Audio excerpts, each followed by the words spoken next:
राजधानी शाकंभरी या सांबर। शाकंभरी किस रीजन से ले रहे ना, क्योंकि शाकंभरी माता का टेम्पल है कहाँ है, सांबर में, जिसे देवयानी भी कहा जाता है। तथा बाद में राजधानी अजमेर बन गई। सांबर के बाद में राजधानी किसे बनाया, अजमेर को। तथा इनका वर्णन मत किस में मिलता है, जयानक में। और इसको याद करने का तरीका क्या है, पृथ्वीराज विजय, लास्ट में क्या है, जय, जय इसमें क्या है, जयानक, ऑटोमेटिकली याद हो जाए। जबकि एक पृथ्वीराज रासो है वो किसकी, चंद्रवरदाई की। कवि जयानक ने कश्मीर के प्रसिद्ध कवि, कवि जया कौन है, कश्मीर के हैं मूलतः, और ये प्रसिद्ध कवि हैं तथा इन्होंने पुष्कर में रहकर पृथ्वीराज विजय की क्या रचना की। अनंत प्रदेश या सिक्कर, सिक्कर का प्राचीन नाम क्या है, अनंत प्रदेश। हर्षनाथ अभिलेख, जो कि कहाँ होगा, हर्षनाथ जी का मंदिर है वहां पे होगा। 973 के अनुसार चौहानों का मूल स्थान अनंत प्रदेश सिक्कर है। पुष्कर अजमेर, जो कि हमीर महाकाव्य, जिसकी रचना किसने की, नयनचंद्र सूरी द्वारा।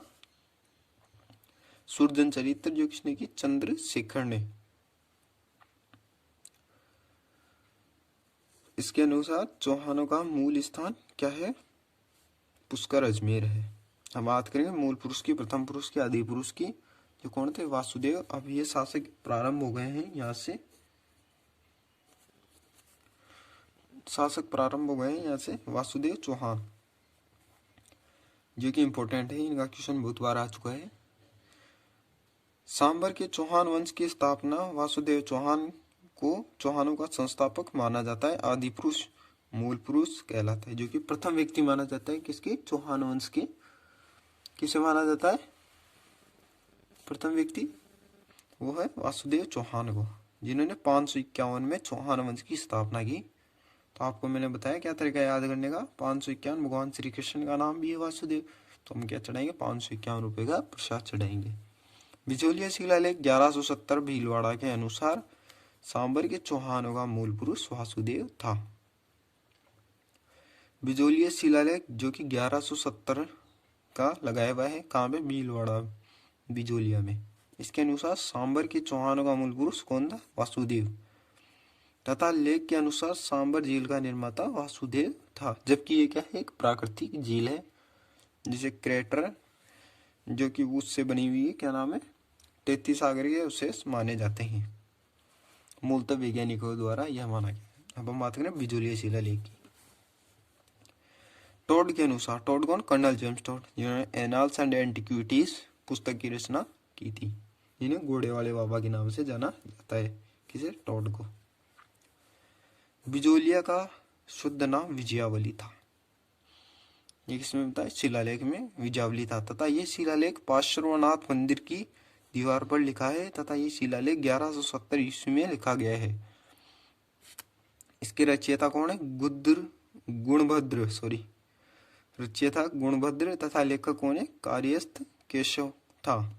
मतलब इसके लेखक और रचयिता कौन है, मतलब बताने वाले कि क्या क्या लिखना है, लेकिन उसे लेख लिखने वाले कौन थे, ये कौन थे, कार्यस्थ केशव गुणभद्र, इंपोर्टेंट है। बिजोलिया शिलालेख में संस्कृत भाषा में, ये तो और भी थी, क्योंकि ये क्वेश्चन पूरे आपको ध्यान है, प्राचीन भाषा कौन सी थी, संस्कृत, और संस्कृत में लिखे जाएंगे अधिकतम। इसमें 13 पद हैं तथा बिजोलिया शिलालेख चौहान वंश से संबंधित है। तथा चौहानों के लिए विप्र श्री वस्त्र गोत्रेभूत शब्द का प्रयोग किया गया है। इस आधार पर दशरथ शर्मा, जिन्हें भारत का इतिहास का जनक भी कहा जाता है, किसे, भारत के इतिहास का जनक किसे, दशरथ शर्मा, और राजस्थान के इतिहास का जनक कर्नल जेम्स टोड को, और विश्व के इतिहास का जनक किसे कहा जाता है, हेरोडोटस को। चौहानों को ब्राह्मणों की संतान बताया है, क्योंकि ये आप समझ सकते, खुद शर्मा है तो वो अपनी प्रशंसा करेंगे, तो प्रशंसा करते हुए उन्होंने कहा ब्राह्मण, चौहान कौन है, ब्राह्मणों की संतान है। कायम रासो तथा चंद्रावती लेख में चौहानों को ब्राह्मण वंशीय बताया है, इसमें भी ब्राह्मण वंशी बताए गए। चंद्रावती लेख में, चंद्रावती लेख हुई माउंट आबू की तलहटी में स्थित है, जिसका प्राचीन नाम था माउंट आबू का। तथा ये सभ्यता भी रही है, चंद्रावती सभ्यता भी है जो कि माउंट आबू से संबंधित थी। चौहानों ने ब्राह्मण वंशीय बताया तथा इस शिलालेख में जालोर का नाम जवालीपुर, सांबर का नाम शाकंबरी और भीनमाल का नाम श्रीमाल मिलता है। जालोर का नाम क्या था? जवाली। आप नाम से डिट्टो समझ आएंगे, कोई दिक्कत नहीं। जालोर, जावालीपुर तथा सांबर का नाम शाकंबरी या भीनमाल। सांबर शाकंबरी, भीनमाल का श्रीमाल मिलता है।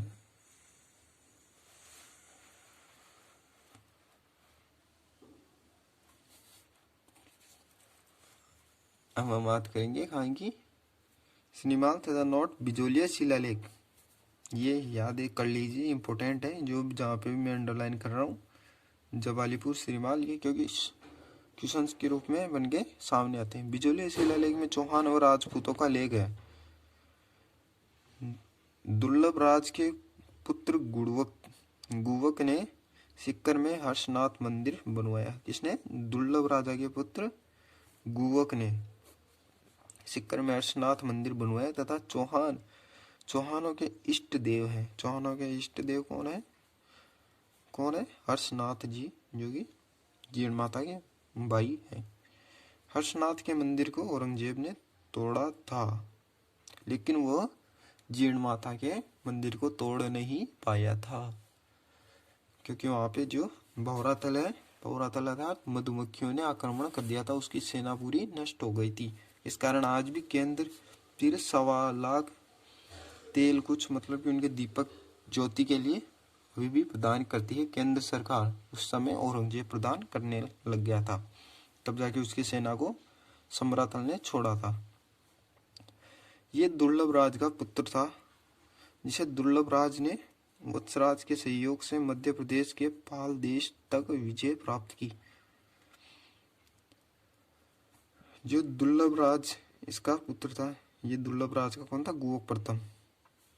तथा दुर्लभ राज ने वस्त्रराज के सहयोग से, ये शासक थे उस टाइम में, तथा मध्य प्रदेश के पाल देश तक विजय प्राप्त की तथा वह गौड़ देश पर अधिकार कर लिया था। तथा गुवक ने प्रथम नागबड़ दैत्य के सामंत तथा चौहान प्रारंभ से ही गुर्जर प्रतिहारों के सामंत थे।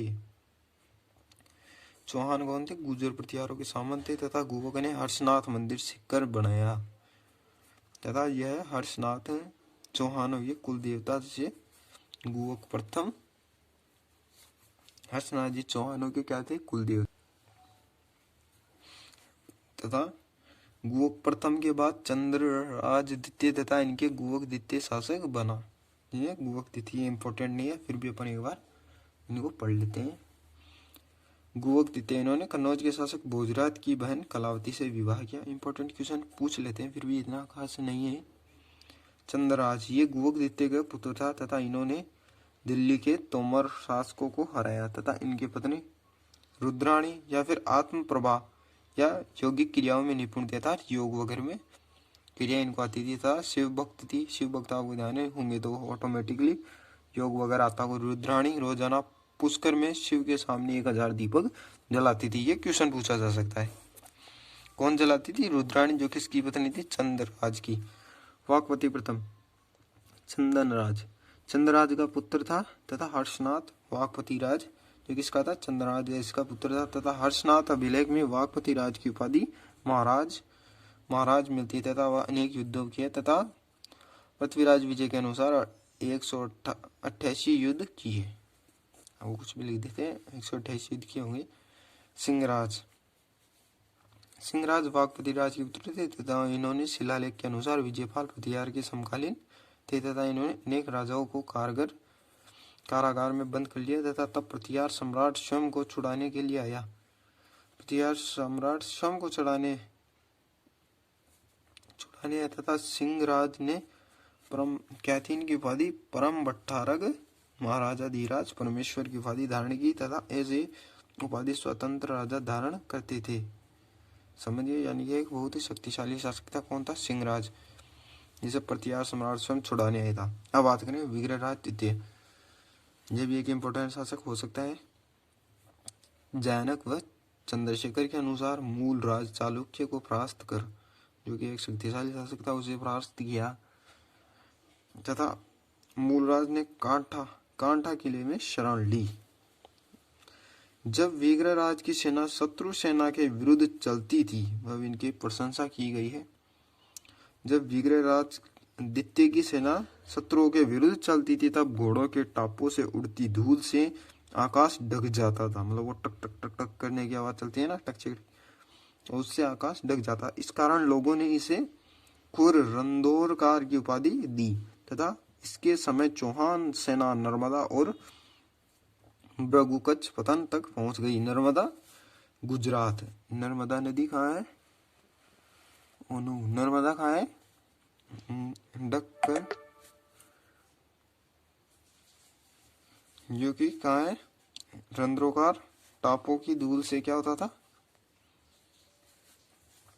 रंध्रोकार, कारण लोगों ने इसे खुर रंध्रोकार की उपाधि दी। खुर रंध्रोकार मतलब कि जो खुर होते थे ना, उनसे इतनी धूल की पूरा अंध हो जाता, मतलब अंधेरा हो जाता खुरों से। खुर रज, रज होता है मिट्टी, अंधकार मतलब कि खुरों की मिट्टी से अंधकार हो जाए, उसकी उपाधि किसने दी?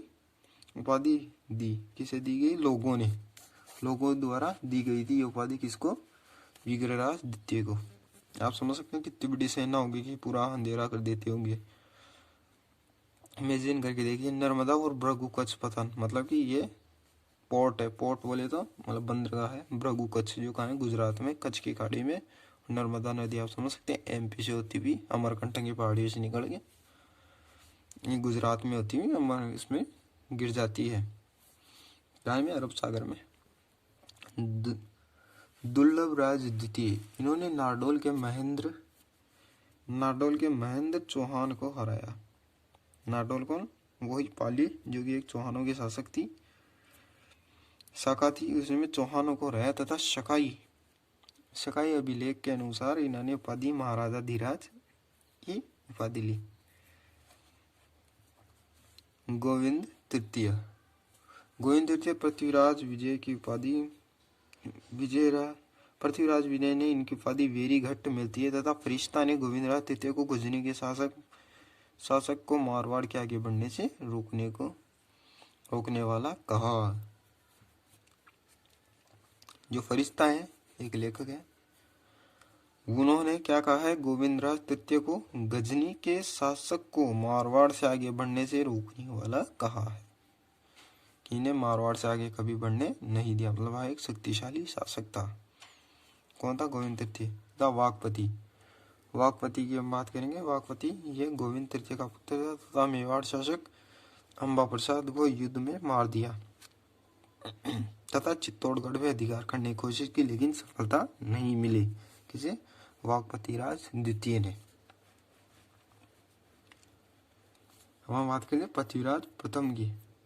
पृथ्वीराज प्रथम 1105 से 700 चालुक्यों को महाराजों की पुष्कर के ब्राह्मणों को लूटने आए थे तथा इनकी उपाधि परम भट्टारक महाराजा धीराज परम परमेश्वर थी तथा ये शिव भक्त तथा सोमनाथ मार्ग में यात्रियों के लिए निःशुल्क भोजन की व्यवस्था की। हम इतना ही पढ़ेंगे इसमें। तो लाइक को, चैनल को सब्सक्राइब करिए, शेयर करिए, लाइक करिए।